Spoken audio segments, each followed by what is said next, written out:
Haleluya.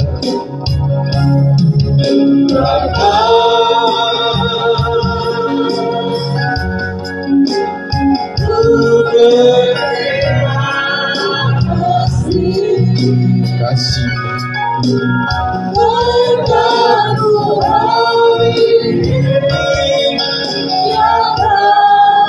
saya akan naikkan syukur kepada Tuhan. Naikkan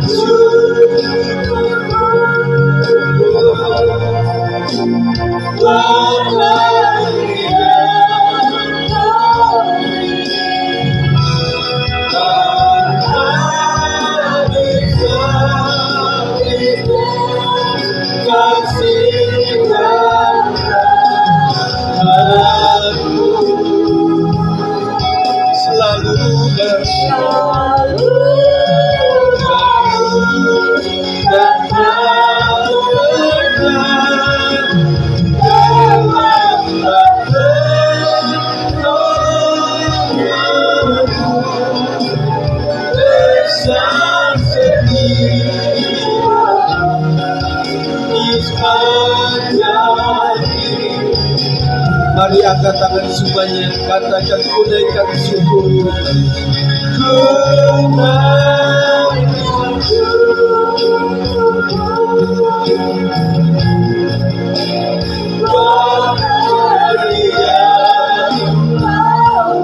Tak bisa.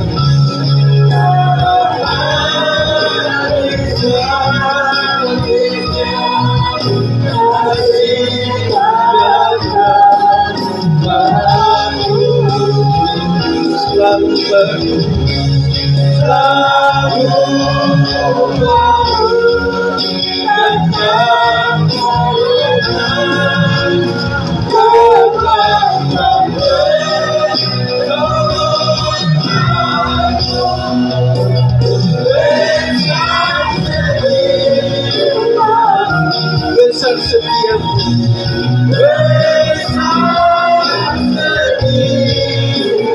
sekali lagi.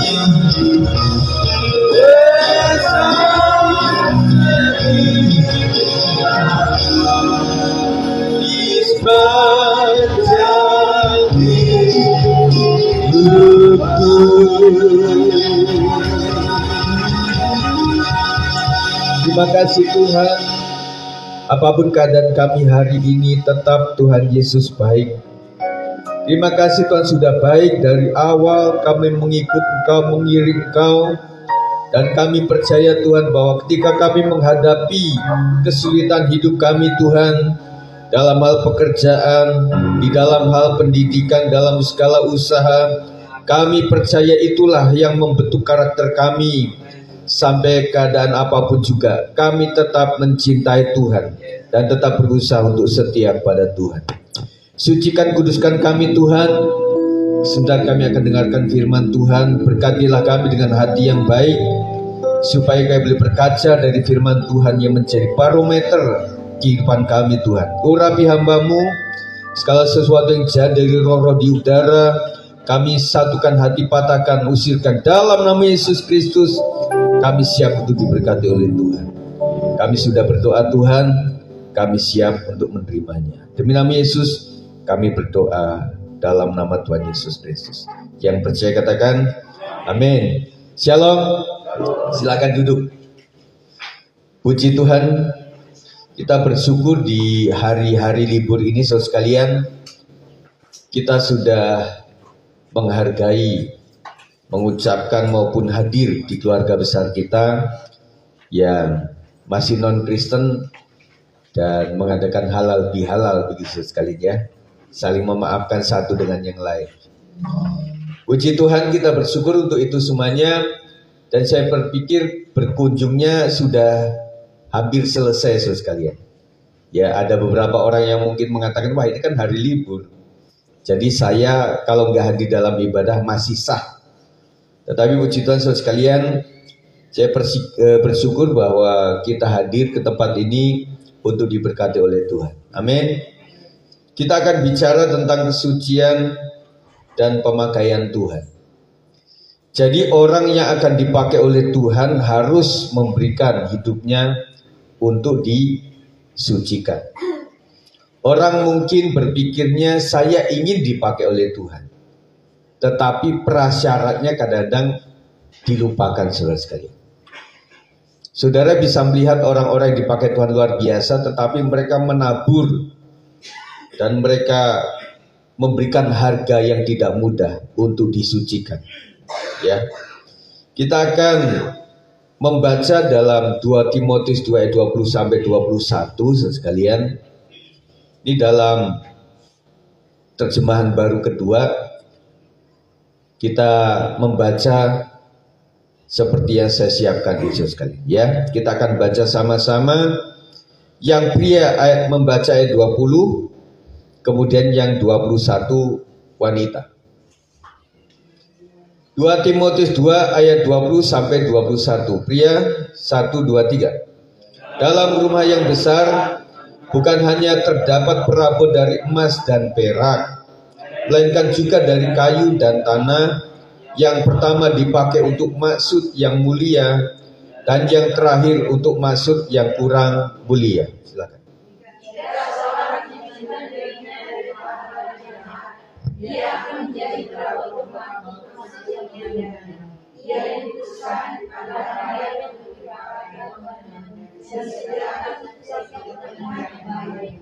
Amin. Terus sekali dalam terjemahan yang lain itu mengatakan di IESA maksud saya, di dalam rumah yang besar terdapat macam-macam perabot. Saya ingat parabot begitu ya, jualan itu sekali. Ya, saya lanjutkan. Ada yang dibuat dari perak atau emas, tetapi ada juga yang dari kayu atau tanah. Ada yang dipakai untuk keperluan istimewa, dan ada juga yang dipakai untuk keperluan biasa. Jadi kelompok kita itu saudara sekalian, ada orang-orang yang dipakai secara istimewa, tetapi ada yang biasa. Kenapa terjadi perbedaan itu saudara sekalian? Saya berpikir adalah yang dipakai istimewa itu adalah orang yang memberikan hidupnya kepada Tuhan untuk disucikan, dilayakkan. Karena setiap kita tidak ada yang sempurna dan kita butuh untuk dilayakkan, betul-betul disucikan, dikuduskan, dibersihkan. Bahkan ada sampai kepada tingkat mereka itu disucikan seperti emas dari dalam api. Kalau orang Jawa mengenal adanya kawah condro di muka. Jadi disucikan di situ sekalian. Makanya jangan sampai kita berpikir ingin dipakai Tuhan tetapi tidak mau mengikuti prosesnya Tuhan. Jadi saudara sekalian, kita kagum dengan orang-orang yang dipakai oleh Tuhan, tetapi harusnya kita kagum dengan orang-orang kenapa bisa dan mau mereka disucikan, dipersiapkan untuk melayani Tuhan.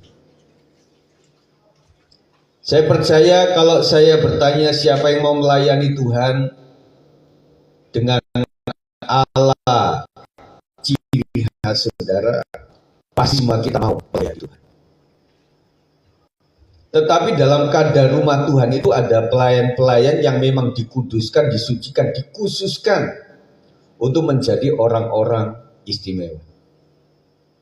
Orang-orang istimewa dalam Alkitab itu tidak banyak, saudara.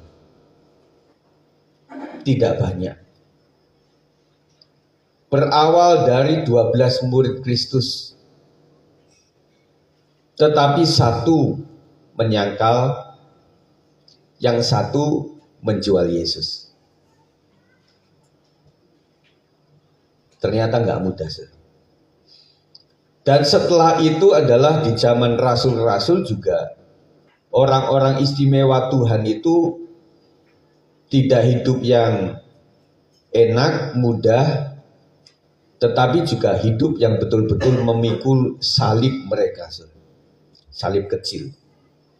Dan banyak yang jadi martir, dibunuh oleh karena Kristus.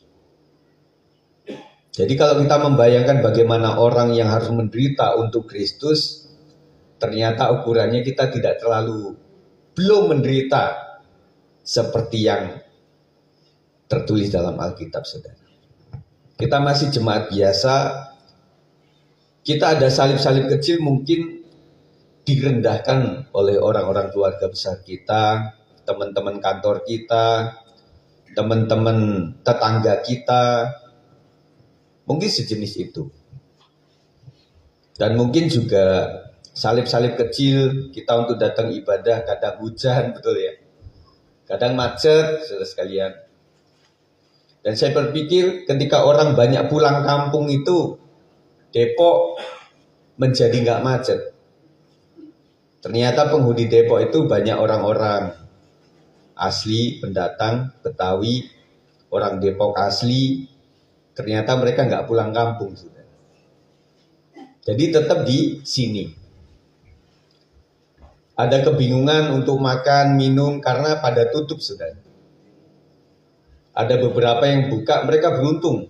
Pokoknya kalau Bapak Ibu ketika di perjalanan ada yang buka, pasti penuh. Karena semuanya tutup. Ya. Kemudian ada bengkel-bengkel yang tetap buka, mereka akan ramai. Ada usaha yang tetap buka, mereka ramai. Yang lain tutup, namanya tutup, nggak ramai sekali. Ya. Nah, kita kadang-kadang memikul salib seperti itu, saudara. Dan kebanyakan memang jemaat kita ini ada di wilayah simpang sana, saudara sekalian, kecuali Pak Thomas. Mereka di sayap sana itu mesti lewatin Margondang, lewatin Pitara, yang itu adalah wilayah macet, saudara. Kemarin kami mau ke Arko, saudara sekalian. Kadang di GPS kan beda ya. Oh, ini aman. Jadi saya pikir lewat dalam, lewat Buleni ke sana itu nanti ada titik tumbuh tertentu yang macet. Lewat Sawangan dekat Pak Sap itu pasti macet. Sehingga arahan GPS itu kadang-kadang ya lurus Sawangan, habis itu mesti ke kiri. Ya. Jadi kemarin saya dibuat begitu. Jadi saya pergi, akhirnya diarahkannya adalah untuk berbelok ke wilayah kiri. Akhirnya tembusnya ke lurusan Buleni lagi, Pitara situ lagi. Istriku bilang, saya pikir itu yang enggak, itu yang habis McD. KFC ya. Jadi KFC baru itu ke kiri begitu. Nah, persoalannya hal-hal seperti itu, saudara. Capek, lelah, sehingga saudara ya maklumlah saya nggak bisa ibadah karena sedang capek. Kecuali memang benar-benar capek karena sesuatu. Ada yang sakit juga sekali. Dan kita terus mendoakan yang sakit-sakit. Kita terus mendoakan bagi yang membutuhkan pekerjaan, masa depan, keturunan dan lain sebagainya. Kita doakan semuanya, saudara. Dan tadi saya mendoakan juga karena dapat kabar ayah saya juga masuk rumah sakit lagi. Kata si cucunya, si Inge itu, kalau nggak salah mungkin DBD. Karena lagi pergantian musim ya. Ya sudah, saya bilang ke Inge, ya udahlah kita bantu doa dari Depok. Kamu tunggu saja di rumah sakit. Karena ibu melayani. Ya. Kita terus mendoakan itu sekali. Makanya saudara, itu adalah proses Tuhan. Saya percaya ketika proses kita lewati, kita menjadi orang yang lulus. Dan orang yang lulus, yang pertama naik kelas, yang kedua, setelah dia di tingkat tertentu, dia akan menjadi guru. Setelah menjadi guru, dia akan menjadi dosen. Nanti dia sudah profesor, dia menjadi dosen untuk S2, S3. Ya. Jadi kita juga begitu sekali. Kita yang memang setia dibentuk oleh Tuhan, disakiti ya udahlah, telan saja. Kita ampuni saja. Kita bersabar, lama-lama kita akan menjadi seorang guru rohani. buat yang lain. Amin. Makanya buat guru rohani itu nggak boleh baperan, bawa perasaan. Disakit dikit-dikit, ya udahlah saya nggak mau melayani lagi. Tetapi pengennya dipakai oleh Tuhan luar biasa. Lihat hamba-hamba Tuhan yang memang mereka itu ada di tingkat atas sekalian. Mereka itu berjuang luar biasa. Jadi ada seorang gembala juga yang sempat dibawain pistol. Mereka sempat mendapatkan aniaya yang luar biasa. Dan kita hanya melihat hari ini mereka luar biasa. Tetapi perjuangan mereka tidak main-main. Makanya kita tidak cuma pengen menjadi seperti mereka, tetapi coba lihat track record perjalanan hidup mereka. Mereka berjuang luar biasa. Ada teman saya ketika sedang merintis itu sekalian, sampai setiap pagi di Parung Panjang sana dia ketokin rumah jemaat. Doa kayak waktu pagi-pagi hari-hari ini sekalian. Dibangunkan semuanya. Si pelayan Tuhannya juga berkorban. Pagi-pagi hari harus membangunkan. Jemaatnya juga berkorban sekali. Karena pada saat dini hari itu saatnya nyenyak-nyenyaknya tidur sekali. Kenapa maling itu suka masuk rumah itu di dini hari? Karena pas orang lagi sangat nyenyak, saudara sekalian. Makanya saya kaitkan dengan firman Tuhan itu kenapa ya? Tuhan menginginkan kita supaya di dini hari itu kita bangun doa sama Tuhan. Salah duanya mungkin menjagai maling. Masuk nggak pikiran saudara? Ketika maling mau masuk, haleluya. Ada orang hidup, masih ada. Mereka nggak jadi maling. Saya dengar bapak saya cerita, zaman dulu itu saudara sekalian, kalau orang kaya sedikit, petani sugih gitu ya, petani kaya itu, mereka menjagai harta bendanya. Zaman dulu kan nggak ada tembok, pakai bambu begitu ya. Bapak saya cerita ada satu orang karena ingin hartanya tetap aman, dia sampai tidurnya itu di atas sepeda ontel. Gini,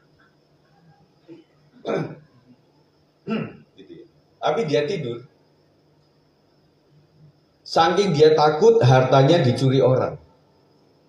Zaman dulu ada yang model menggasir itu sekali. Jadi di kan pondasi rumah biasa itu dikerok. Sampai orang masuk bisa masuk begitu. Ada sempat yang dia masih buka mata, maksud saya, dia bawa tempat ini loh, tempat untuk ayam tuh loh. Apa ya? Kayak keranjang gitu loh. Ya kurungan ayam itu. Dia lihat aja. Nah orang gasir itu sekalian dia nggak terlungkup begitu dia, enggak. Pasti dia akan menengadah ke atas. Nah waktu kepala nongol pas leher kan, jut gitu. Udah. Ya, mereka lakukan seperti itu. Karena saking cintanya kepada harta benda.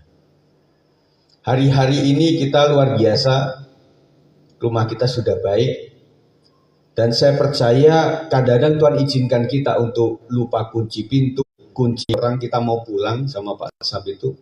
Ternyata mobil Pak Panjaitan itu masih bunyi. Nggak ada orangnya. AC-nya masih nyala. Kita lihat ini kayaknya mobil masih bunyi. Akhirnya kita kasih tahu. Namanya anak muda ya. Jadi dia sibuk, akhirnya dia keluar begitu saja. Kadang Tuhan izinkan seperti itu saudara.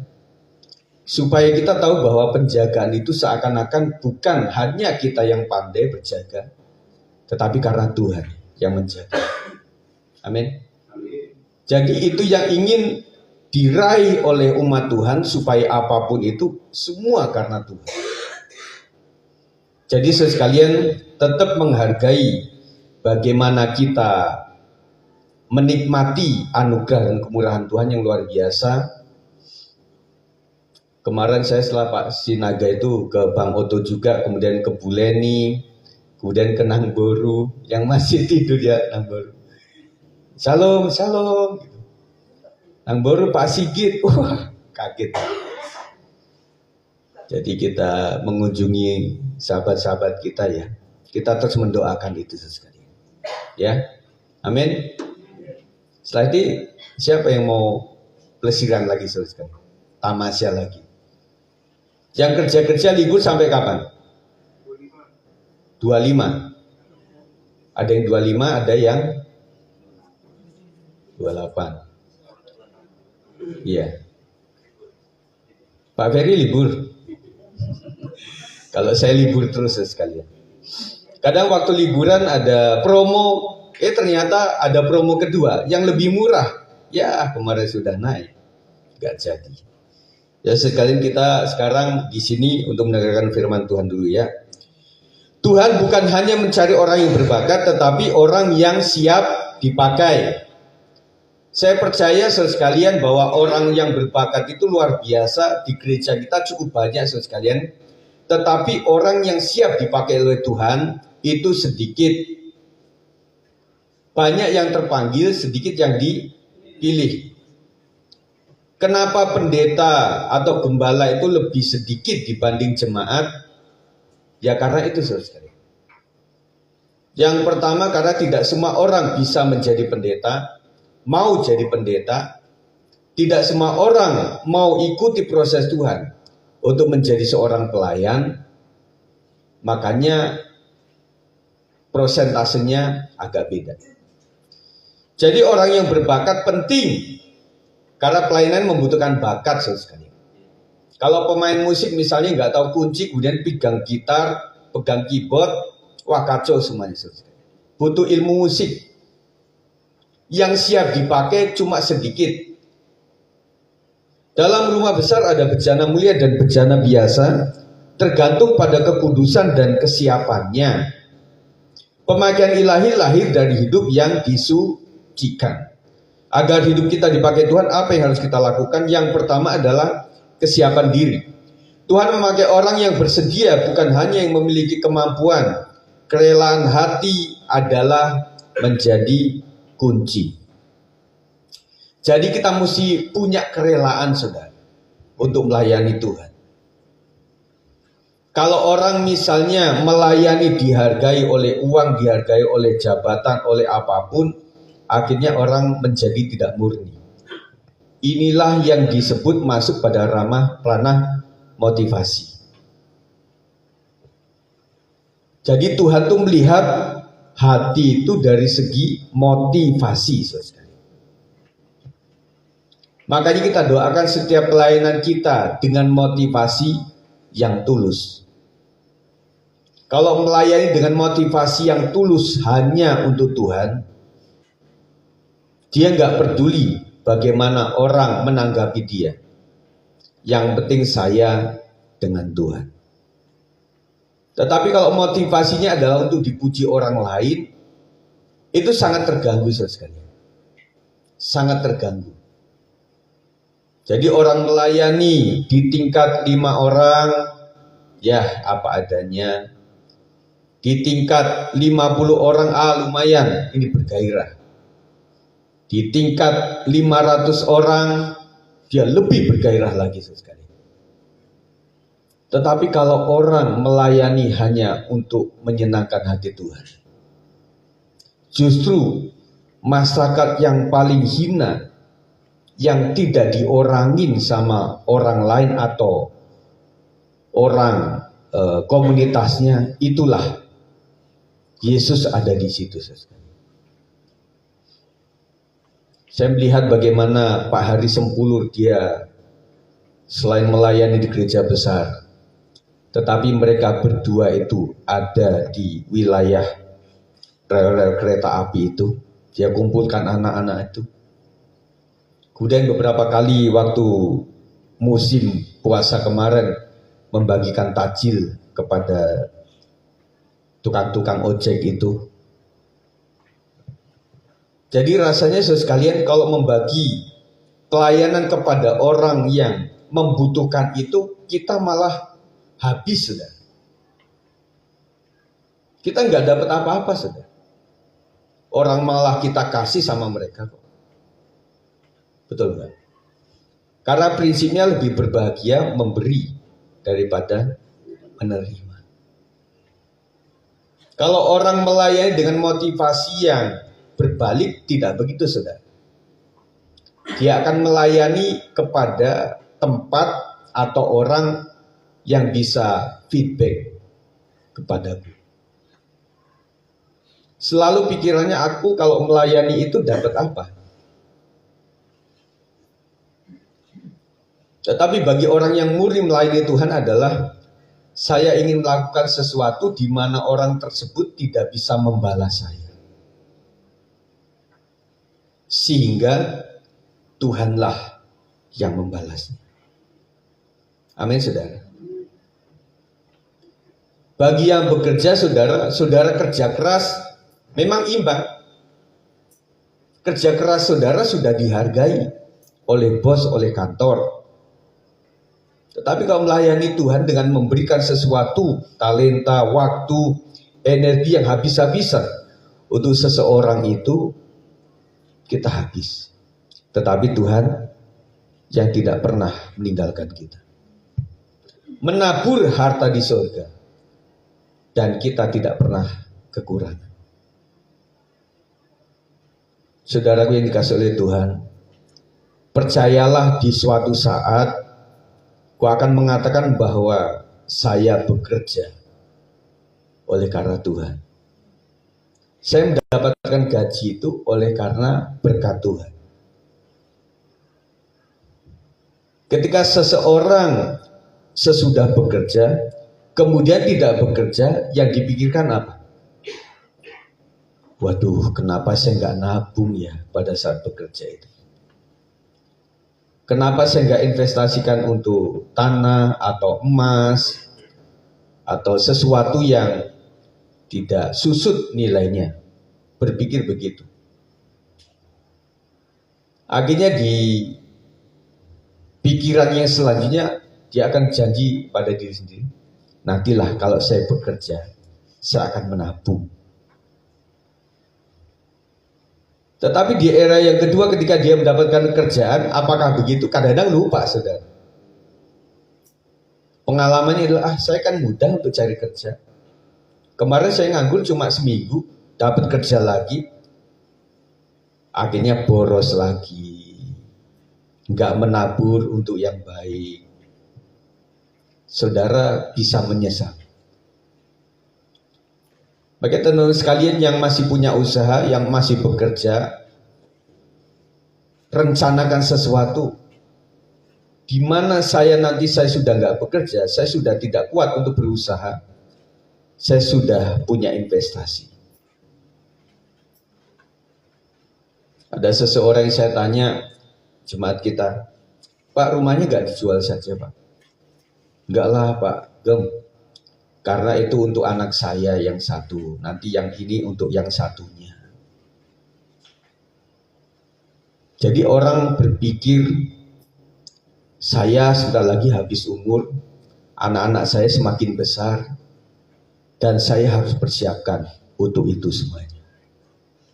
Teman sekalian, jadi orang itu kadang-kadang menjadi kekurangan karena pikiran kita tidak kita pakai dengan baik secara investasi. Maka teman-teman yang muda, berpikirlah seperti ini. Yang pertama, bukan beriman, berpikirlah bahwa orang tua itu umurnya terbatas. Yang kedua, orang tua yang berpenghasilan itu suatu kali akan ada di usia pensiun.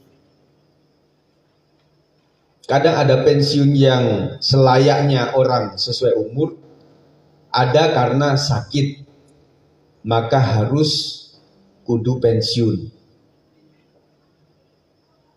Dan kemudian harta orang tua yang mereka miliki itu suatu saat bisa susut. Apalagi kendaraan, saudara sekalian. kendaraan bisa dibeli 300 juta, setahun 2 tahun kemudian nggak akan dapat 60%-nya juga kadang-kadang nggak dapat. Itu susut, ya. Nah, yang nggak susut itu adalah tanah, ya, emas, apalagi Mas Sigit. Jadi kita berpikir yang nggak susut itu apa gitu sekali. Ya, kita berpikir seperti itu. Kesiapan berarti rela memasuki perjalanan rohani untuk dibentuk, diajar, dan diproses oleh Tuhan. Jadi saudara siap untuk ada di dalam tingkat tertentu untuk melayani Tuhan. Tetapi firman Tuhan mengatakan engkau harus lebih siap untuk memasuki pembentukan rohani, diajar secara rohani, dan diproses oleh Tuhan secara rohani. Kesiapan itu yang harus kita lakukan, saudara sekalian. Hari ini saudara kehilangan pekerjaan, saudara kehilangan apa yang saudara menjadi kekuatan dalam keluarga. Ingatlah bahwa engkau sedang diuji oleh Tuhan, dibentuk oleh Tuhan. Ketika engkau dalam kekurangan tetap setia kepada Tuhan, dan ketika engkau diberkati, kau tambah setia kepada Tuhan, kau bisa menjadi berkat bagi orang lain. Amin. Ketika orang menghadapi yang sama, kita ngomongnya mudah sekalian. Keluarga muda, percayalah bahwa Tuhan sanggup memelihara. Si Oma bisa ngomong aja loh. 20 tahun yang lalu saya itu habis-habisan loh. Masa sih Om? Iya. Saya pernah menerima harta yang luar biasa. Tetapi karena pengelolaan mungkin kurang baik, kurang memberikan waktu kepada Tuhan, akhirnya habis-habisan. Tetapi apa yang Om Tante lakukan? Ya saya berusaha terus untuk bisa mendapatkan kembali. Tetapi sampai hari ini saya katakan kepada kamu bahwa Om Tante bisa kembali jaya oleh karena kemurahan Tuhan. Oh gitu ya. Terus apa yang harus saya lakukan? Kau tetap cerdas, kau tetap melakukan sesuatu. Jangan lupa, kau tetap andalkan Tuhan. Di tengah kekuranganmu, di tengah kau mencari pekerjaan yang baru, di tengah kau berpikir untuk usaha apa yang harus aku lakukan, libatkan Tuhan. Caranya gimana? Doa sama Tuhan. Tuhan Yesus, aku punya lulusan ini. Ampuni aku Tuhan kalau aku tidak mengutamakan Tuhan selama aku bekerja. Dan hari ini aku serahkan lamaran ini ke dalam tangan Tuhan. Banyak pilihan. Tetapi Tuhan kasih sebuah tanda. Dari antara yang baik-baik ini, mana yang terbaik yang harus saya pilih. Itu caranya. Habis itu langsung kaya Om Tante. Enggak juga. Mesti berjuang sampai lama. Tetapi justru kekurangan kami itu, Tuhan kasih satu tanda. Tanda yang pertama, waktu engkau kaya raya, anakmu masih kecil-kecil. Pada saat mereka harus sekolah, kuliah, sedang bangkrut. Tetapi tengah kebangkrutan itu akhirnya anakku bisa kuliah, bisa sukses, dapatkan jodoh. Itu karena anugerah Tuhan. Begitu sekali. Jadi membuat anak-anak muda itu, begitu ya, ternyata hidup tuh seperti itu. Ora et labor. Jangan ora et, ora ono. Jadi bekerja sambil berdoa, sekali. Berdoa sambil bekerja. Sebelum bekerja, saudara berdoa. Saat bekerja, saudara berdoa. Habis bekerja, saudara berdoa. Sehingga membuat taburan kita tidak akan pernah sepi dengan pertumbuhan. Saudara akan diberkati. Dan kemudian si Om Tante itu tutup dengan, jangan lupa nak, bahwa apapun yang engkau miliki pada saat engkau makan sesederhana apapun juga, tetap terima kasih sama Tuhan. Terima kasih Tuhan untuk telur ceplok ini. Terima kasih Tuhan dengan nasi yang cuma 3 piring dengan 5 orang. Terima kasih Tuhan, akhirnya saya membuat sayur kuahnya diperbanyak. Itu caranya. Oh begitu ya. Berarti apapun yang kita terima, kita syukuri ya. Iya. Terus kalian, perkataan yang negatif di saat kita menghadapi kekurangan dan kesulitan, itu tidak merubah apa-apa yang baik. Tetapi saat kita keadaan tidak baik dan ucapan kita selalu ucapkan yang menguatkan, yang mengandung iman, Tuhan akan nyatakan itu sekali. Maksudnya gini, ketika saudara mengalami sakit, gimana tante sakitnya? Puji Tuhan lah, saya bersyukur saja. Tuhan memberikan kekuatan hari, saya percaya besok saya akan kuat. Saudara akan kuat. Tetapi kita saudara, gimana tante? Iya lemah ini, gak tahu nih, mungkin seminggu lagi saya dipanggil Tuhan. Saudara lemah dan bisa menciptakan sesuatu, yang lain juga begitu saudara sekalian. Akhirnya diajak bicara, aduh si tante kayaknya pelayan Tuhan deh dia, kok ngomongnya begitu. Dia semakin lemah malahan saudara sekalian. Kita nggak begitu Bapak Ibu sekalian. Amin. Pemakaian dari Allah dimulai dari hati yang berkata, Tuhan inilah aku, pakailah aku. Di versi yang lain, Tuhan inilah aku, utuslah aku. Jangan inilah aku Tuhan, utuslah dia tuh. Terus sekalian, kita mesti konsekuen ya. Tuhan pakai aku, berkati aku, dan utuslah aku. Mestinya begitu sekalian. Jadi orang yang belum dewasa, kalau sesuatu yang baik-baik saja, ya aku bisa. Suatu saat sekali ketika dikumpulkan para tim visitasi di sebuah gereja, bukan kita, mereka ditanya, teman-teman sekalian, kita akan membagi jadwal untuk visitasi. Ini ada jemaat kita yang sakit, ada di satu perumahan Golden, ya. Nanti yang mengunjungi ini, Terus ini ada di tempat yang agak jauh, tetapi lumayan naik tol bisa. Nanti ini. Ini ada jemaat kita yang ada di sekitaran rel, yang mereka itu nggak bisa masuk, motor pun susah. Jadi tugasnya ini tuh. Yang terakhir bilang, Pak Gembala, jangan kami dong. Masa tempatnya yang becek-becek begitu. Ini enak ya di perumahan Golden itu, mewah tempatnya. Orangnya sakit tetapi kaya raya. Nah saya di pinggir rel ini bagaimana kaya raya?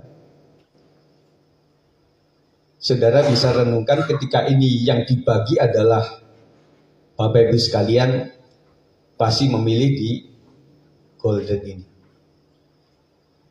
Itu manusiawi sekali. Alasannya sangat manusiawi dan sangat logis. Iya dong, ini pelayanan yang mudah, enak. Habis itu pulangnya dibawain pisang, dibawain donat. Di sini lumayan, kadang-kadang kita disuguhi dengan makan siang yang bagus. Di sini kita harus kasih sesuatu kepada mereka. Sekalian. Akhirnya Pak Gembala bilang, ya oke deh, kita sekarang undi. Yang tim ini akhirnya masuk ke Golden.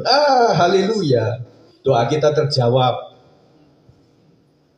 Tetapi kelompok yang A ini lumayan, dia sudah cinta Tuhan. Puji Tuhanlah, dalam pembagian kedua ini tim kami akhirnya bisa membagi berkat kepada jemaat yang membutuhkan. Menurut saudara gimana? Saudara pengen jadi tim yang mana, saudara? Yang kedua, tengah-tengah. Yang memberkati. Yang ketiga, Pak, yang memberkati, Pak. Ini gambaran ilustrasi, saudara. Jadi banyak pelayanan medianya itu adalah yang kita dapat apa. Tetapi ada sebuah pelayanan lebih murni adalah kita bisa memberikan apa di dalam pelayanan ini. Suatu saat saya ngobrol dengan satu gembala juga, pendeta juga. Dia bilang gini, Pak Sigit, kalau saya melayani, misalnya khotbah di satu gereja yang kecil itu karena mereka lumayan punya uang. Saya melihat kalau jemaatnya memang di bawah 50, saya nggak terima PK melayani firman Tuhan. Tetapi tetap saya terima. Pak pengurus, Bu, saya terima ya amplop ini. Puji Tuhan, Tuhan berkati. Sekarang saya kembalikan untuk pelayanan pekerjaan Tuhan di gereja ini. Itu yang benar sekali. Tetapi ada orang yang tidak sempat menerima. Udah, saya nggak mau itu. Jadi kesan orang pengurus ini pendeta sombong. Jadi akhirnya berkata begini, Pak pengurus, saya terima dulu karena saya juga menghargai kalian sudah memberi. Tetapi saya juga ingin diberkati, Pak. Karena saya tahu yang lebih diberkati adalah yang memberi. Saya kembalikan untuk pekerjaan Tuhan di tempat ini. Begitu caranya. Yang kedua, sekali kekudusan hidup. Bejana mulia adalah bejana yang disucikan dari hal-hal yang najis. Disucikan berarti dibersihkan dari hal-hal yang jahat. Kekudusan bukan pilihan tambahan yang bisa ya atau bisa tidak, tetapi syarat utama bagi pemakaian Tuhan. Itu saya bilang, jadi kalau engkau ingin dimuliakan oleh Tuhan, maka engkau harus mengikuti jalan yang diperintahkan oleh Tuhan. Yesus gambaran, Yesus belum dipermuliakan, dia mesti mengikuti jalan Via Dolorosa. Yang teman kita Katolik itu memvisualisasikan Via Dolorosa itu. Apalagi di Filipina sekalian, itu benar-benar yang jadi Yesus dihajar habis-habisan. Setiap acara itu selalu ada ambulan. Karena mereka mempercayai saya jadi Yesus dan benar-benar dilukai, saya lebih banyak pahala. Kita nggak melakukan itu sekali. Karena Yesus sudah mati untuk kita. Nggak perlu kita mati untuk penebusan kita sendiri. Tuhan memakai hidup hambanya yang bersih karena ia sendiri adalah Allah yang kudus. Jadi menjadi hamba Tuhan yang kudus itu oleh karena kita melayani yang maha kudus. Dan pelayanannya harus kudus. Ini bukan pilihan, artinya bisa dong nggak kudus, saya tetap dipakai oleh Tuhan. Ingat saudara, antara karunia dan karakter. Karunia itu pemberian dari Tuhan. Tetapi karakter itulah yang dituntut dari para pemegang karunia. Maksud saya begini. Orang bisa khotbah, orang bisa mengajar, orang bisa dipenuhi dengan roh nabi, rasul, pengajar. Itu titipan dari Tuhan. Kadang meskipun mereka itu ya melayani dalam keadaan yang tidak kudus, tetapi karunia memang bisa dilakukan itu saja. Tetapi masalah motivasi hati dan karakternya itulah yang dituntut oleh Tuhan. Gambarannya gini. Nah ini karakter dariku ya, karunia dari Tuhan. Ini dariku ya. Aku titip ini, aku titip ini, aku titip ini. Setelah selesai masa hidupmu berjuang di dunia, aku ambil lagi. Setelah saya ambil semuanya, Ketika engkau melayani ini, karakter apa yang kau tunjukkan dalam pelayanan itu? Itu. Makanya bukan orang yang bersungguh-sungguh, Tuhan melakukan mujizat demi namamu, yang masuk di dalam surga. Ternyata orang-orang yang melakukan karunia itu tidak selamanya menjadi orang yang dikenal oleh Tuhan. Makanya ide dari saya adalah jangan cari orang-orang yang punya karunia yang luar biasa, yang mereka bisa bernubuat setiap bulan, bernubuat setiap minggu, bernubuat, lama-lama lubuat. Saya kemarin ngobrol, ada satu gereja yang satu sinode tetapi ada beda. Saya nggak usah sebutkan itu. Dia bilang yang satu itu adalah caranya begini, bedanya dengan yang satunya adalah kudu setiap minggu sehabis pendetanya khotbah harus ada yang menyampaikan nubuat. Ngerti ya? Harus menyampaikan nubuat. Saya tanya, Pak, itu setiap minggu, Pak? Iya, Pak, karena aturannya wah bisa bahaya. Kalau misalnya hari itu, minggu itu nggak ada yang harus dinubuatkan, akhirnya apa yang terjadi? Yang lu buat, dibuat-buat. Dan temanku ini bilang, Pak, saya dengar-dengar setiap nubuat itu ya kayak yang firman Tuhan aja tadi gitu. Kayak diteguhkan gitu. Yaitu disebutnya khotbah 2 kali. Dan menurut kami ngobrol dengan orang yang pernah ngalamin itu sekalian, dia bilang gini, saya bernubuat itu tidak seterusnya bernubuat, artinya tidak setiap hari bernubuat. Karena saya punya istri, punya anak, nggak ngomong apa-apa kepada anak, nubuat, kepada istrinya nubuat, mau belanja di supermarket harus ada nubuat, di pasar induk harus ada nubuat. Enggak, Pak. Jadi Tuhan kasih nubuat sesuai dengan waktunya Tuhan. Bahkan ada suatu saat dia mengecewakan. Karena pada saat KKR itu ada seseorang yang memang dibawa kursi roda, pengen sembuh. Tetapi hamba Tuhan ini bilang, kata Tuhan, hari ini engkau tidak harus didoakan.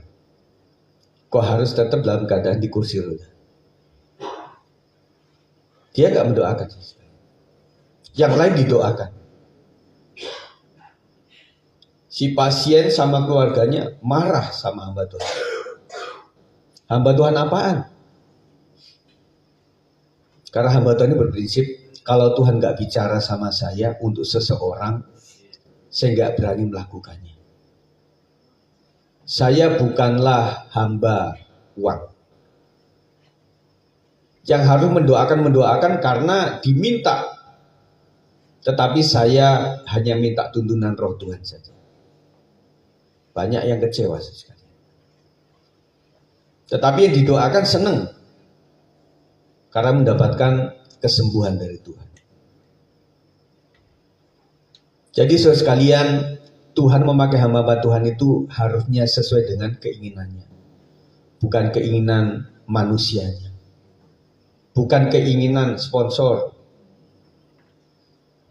Bapak Ibu kan ingat pada saat Pak Untung berkhotbah di sini. Bagaimana seorang jemaat yang merasa the head, punya kekayaan. Mulanya dekat, tetapi akhirnya kepada pembantunya Pak Untung yang Pak Bambang itu, yang pernah saya undang di sini. Akhirnya dia pengen mengolah gereja itu seperti kemauan dia. Pak Untung punya prinsip, Pak, mohon maaf, GPI adalah sebuah gereja yang kepala pengurusnya saja adalah gembalanya. Kami punya aturan, Pak, untuk melakukan itu. Akhirnya sempat kecewa juga kan. Nah, menurut pengalaman kalau sesuatu didirikan oleh karena kekecewaan, kemarahan, kepada gereja, dia nggak langgeng, saudara. Nggak langgeng. Karena dasarnya adalah ya lu nyaho, emang lu aja yang bisa dipakai. Jadi itu adalah roh Korah, Datan, Abiram.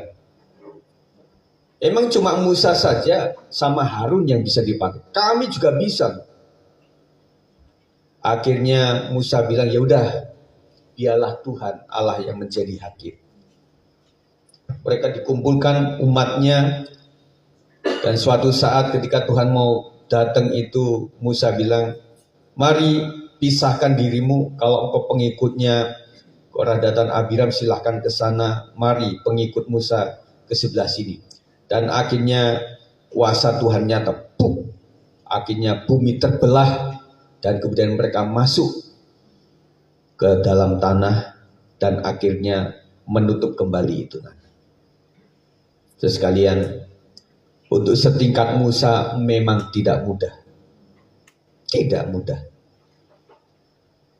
Bahkan ketika setingkat Musa itu, ketika dia dosa ucapan saja, membuat ancamannya adalah engkau hanya bisa melihat Kanaan dari atas gunung.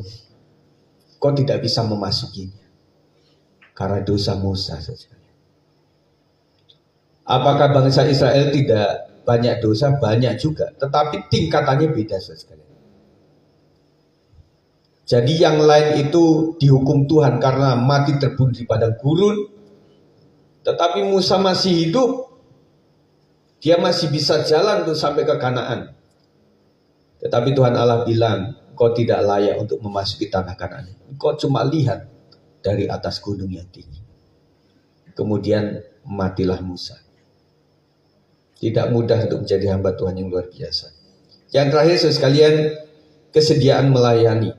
Bejana yang dipakai Tuhan selalu siap untuk setiap pekerjaan baik dan mulia. Kebangunan sejati tidak berhenti pada pengalaman, tetapi mengalir dalam pelayanan. Makanya Bapak Ibu sekalian, saya katakan bahwa orang melayani itu harus punya pengalaman hidup, mengalami anugerah Tuhan, mengalami mujizat daripada Tuhan.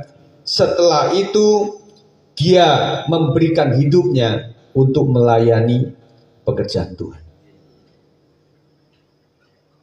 Jadi para pelayan Tuhan, saya himbau engkau harus mengalami Tuhan, dan akhirnya engkau mengakui bahwa hanya Tuhan yang membuat aku bisa sekolah, bisa kuliah, bisa punya usaha, bisa punya jodoh, bisa punya anak, bisa punya masa depan yang luar biasa. Oleh sebab itu, saya tidak bisa memberikan timbal balik yang setimpal dengan kebaikan Tuhan. Yang aku bisa berikan adalah aku memberikan hidupku untuk melayani Tuhan. Terus sekalian, di sinode tertentu tidak kenal dengan yang namanya PK. Orang Katolik suatu saat teman saya bilang, Pak Sigit, di gereja Bapak itu suka kasih uang gitu ya kepada pelayan-pelayan itu. Mungkin itu gereja lain, Pak. Kami nggak kasih kayak gitu. Ya Pak, karena di Katolik itu jangankan dikasih begitu ya. Kita memberikan sesuatu, beberapa sesuatu untuk Romo saja, itu kita sudah bersyukur. Jadi mereka prinsip seperti itu. Maksudnya adalah saya melayani Tuhan bukan karena itu sekali. Tetapi kalau memang gereja tersebut kasih, ya terima. Ada beberapa gereja yang mengaturnya adalah ini dikasih kepada yang memang tidak bekerja, dikasih kepada yang memang jarak rumahnya jauh, dikasih kepada para pelajar yang mereka belum punya penghasilan. Mereka kasih itu beberapa gereja. Tetapi tetap dikasih kesempatan bagi teman-teman yang merasa bahwa kami kasih dan ingin dikembalikan untuk teman-teman yang lain, silahkan saja. Meskipun ada beberapa pengalaman dari teman-teman saya itu, kadang Pak, yang kekurangan itu mereka terima, kembalikan untuk pekerjaan Tuhan. Tetapi yang dehem-dehem itu diterima aja Pak. Oh gitu ya. Oh berarti mentalnya beda ya. Saya tahu maksudnya ya.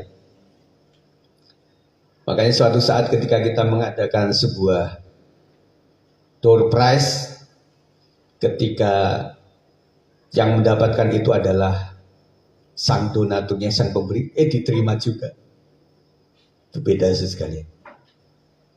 Ada beberapa orang mengaturnya begini. Ya teman-teman, waktu door prize ini para panitia jangan ikut ya. Oh iya, kita akan melayani. Tetapi ada yang, wah jangan begitu dong. Itu kan hak semua masyarakat Indonesia, begitu ya. Ada yang juga begitu sekali. Tetapi intinya adalah bahwa kerelaan untuk melayani itu sungguh-sungguh karena kita ingin berbuat sesuatu untuk Tuhan, bukan untuk yang lain. Tetapi kalau memang berkat Tuhan dari situ, ada juga Alkitab yang mengatakan bahwa para penginjil, pelayan itu hidup dari apa yang dia lakukan, melayaninya. Itu ada kekhususan saudara. Jadi bagi gereja atau bagi jemaat yang merasa berkemampuan dan bisa memberikan itu kepada hamba Tuhan, silahkan beri itu. Karena hakimnya adalah Tuhan. Tetapi bagi pribadi pelayan itu, kalau dia menolak itu haknya dia. Terima kasih Bu, saya bersyukurlah bisa mengunjungi ini. Jadi nggak usah kasih apa-apa ya. Ini kembalikan untuk anak-anak ya. Kok si tantenya tetap kekeh, ya udah saya terima ya. Ada anaknya kecil, Dek, ini berkat Tuhan untuk kamu ya. Ih gimana sih Om? Udah dikasih kok dikasih sama anak saya. Si anaknya, makasih ya Pak Pendeta. Mamanya bilang, aduh terlalu gede itu buat anak itu.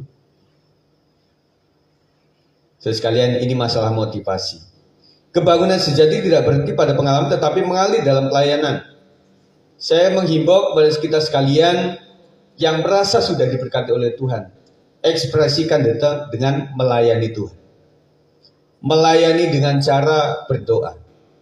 Mendoakan jemaat-jemaat yang lain. Dan saudara mendukung pekerjaan Tuhan.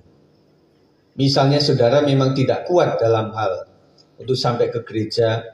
Ada beberapa orang, Pak Gembala, saya nggak bisa hadir. Saya cuma bisa pesen Grab aja. Saya kasih makanan, kasih gorengan. Di dalam doa itu ya. Ya puji Tuhan. Setuju sekalian. Kita bisa melayani dengan cara seperti itu. Hidup yang dipulihkan bukan hanya dinikmati sendiri, namun akan menjadi berkat bagi banyak orang. Pemulihan hidup akan berakhir dengan dia menjadi berkat. Diberkati untuk menjadi berkat. Makanya rumusan firman Tuhan itu kenapa ya lebih berbahagia memberi daripada menerima. Gini, kalau hukum dunia kita semakin memberi, boros sekalian, saudara habis-habisan. Tetapi di mata Tuhan kita saudara beri itu sama dengan menabur. Semakin banyak menabur, semakin berkelimpahan. Itu rumusannya. Saudara kasih, makanya jangan berpendapat aku kasih ke dia, mesti dia yang ngasih lagi ke aku. Jangan. Ketika engkau memberi tanganmu kanan, tangan kiri jangan melihat. Artinya jangan menuntut balas sekali. Kasih aja lah. Kalau dunia, saudara bekerja di kantor A, saudara mendapat gaji di kantor A. Tetapi kalau kita melayani pekerjaan Tuhan, Tuhan yang punya alam semesta. Engkau melayani Tuhan di gereja A, engkau bisa mendapatkan berkat itu dari tempat lain. Tuhan bisa berkati itu. Dan saya melihat ada keluarga-keluarga yang aktif melayani pekerjaan Tuhan. Anak-anak yang dipelihara oleh Tuhan. Itu luar biasa. Masuk kepada kesimpulan, mari para pemain musik. Apa yang harus kita lakukan agar kita dipakai oleh Tuhan? Saya mengulangi, yang pertama adalah kesiapan diri. Siap, bersedia, mau dibentuk sampai kepada inilah aku, pakailah aku. F. Inilah aku, utuslah aku. Inilah aku, inilah keluargaku ya Tuhan. Saya mengutus anak-anakku, istriku untuk melayani pekerjaan Tuhan. Saya sangat berbahagia, bersukacita dengan keluarga-keluarga yang memberikan seluruh tenaga keluarganya untuk melayani pekerjaan Tuhan. Bahkan diberkati luar biasa. Yang kedua, kekudusan hidup. Memberikan hidup yang kudus dan berkenan untuk menjadi alat Tuhan. Inilah aku Tuhan, aku serahkan seluruh hidupku untuk melayani pekerjaan Tuhan. Jadikan aku menjadi bejana yang kudus. Ingat Pak Rubin Adi di minggu pertama itu dia berpesan, yang Tuhan butuhkan itu bukan bejana dari emas, dari perak, tetapi apapun bahannya harus bersih. Maksud saya bejana yang dari emas, dari perak adalah orang yang punya talenta yang luar biasa, yang seharusnya dimuliakan. Tetapi ketika motivasinya tidak bersih, Tuhan tidak anggap itu sesuatu. Tuhan bilang, nah, semua kekayaan, harta benda, kemampuan itu adalah dariku. Untuk apa engkau nyombong dengan itu? Diambil satu saja syarat, dia sudah lupa. Tetapi Tuhan membutuhkan bejana yang bersih, meskipun dari kayu. Tuhan membutuhkan ketulusan kita sekali. Amin. Tulus melayani Tuhan, tulus beribadah, tulus memberikan apa-apa untuk pekerjaan Tuhan. Dan yang ketiga, lakukan kesediaan melayani, menjadikan hidup menjadi berkat bagi orang lain dengan cara melayani Tuhan. Bagaikan bejana siap dibentuk, dan hidupku di tanganmu, dengan urapan kuasa Roh-Mu, ku dibaharui selalu. Jadikan ku Allah, ya Yesus, dalam rumah-Mu, inilah hidupku di tangan-Mu, berkurang seluruh kehendak-Mu, pakailah sesuai rencana-Mu. Katakan, ku mau seperti-Mu, ku mau seperti-Mu, Yesus disempurnakan. Ya Yesus sempurnakan hidup kami.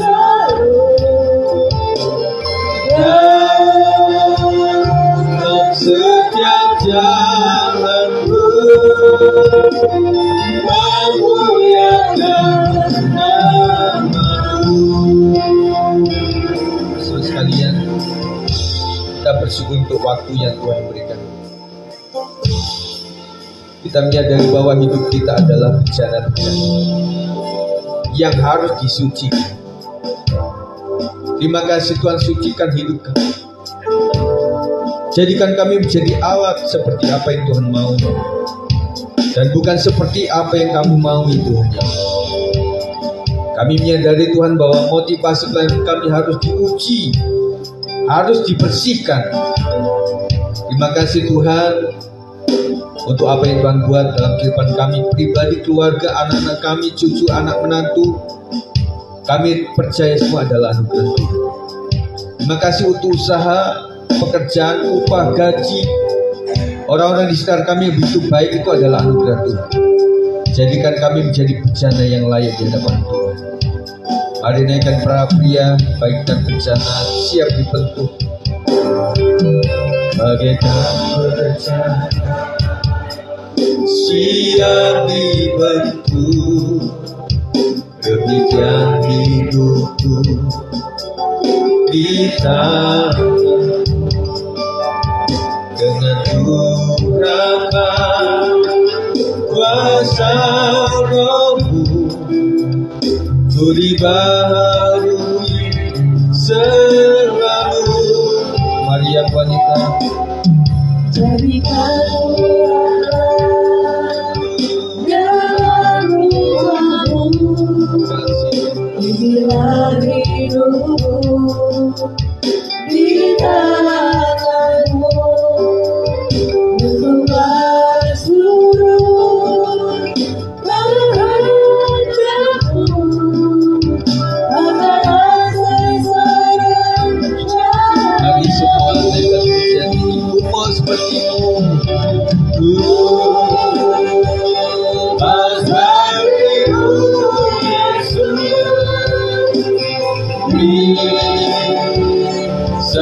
sempurnakan seluruh dalam setiap jalanku, memuliakan nama.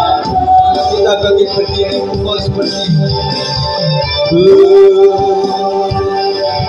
Beriku Yesus, sempurnakan selalu dalam setiap jalan, dalam setiap jalanku, memuliakan nama-Mu. Kita sembah Tuhan. Haleluya, kami bersyukur. Terima kasih kami sudah sembuh dari sakit. Terima kasih Tuhan, kami boleh bangkit dari ekonomi yang rapuh.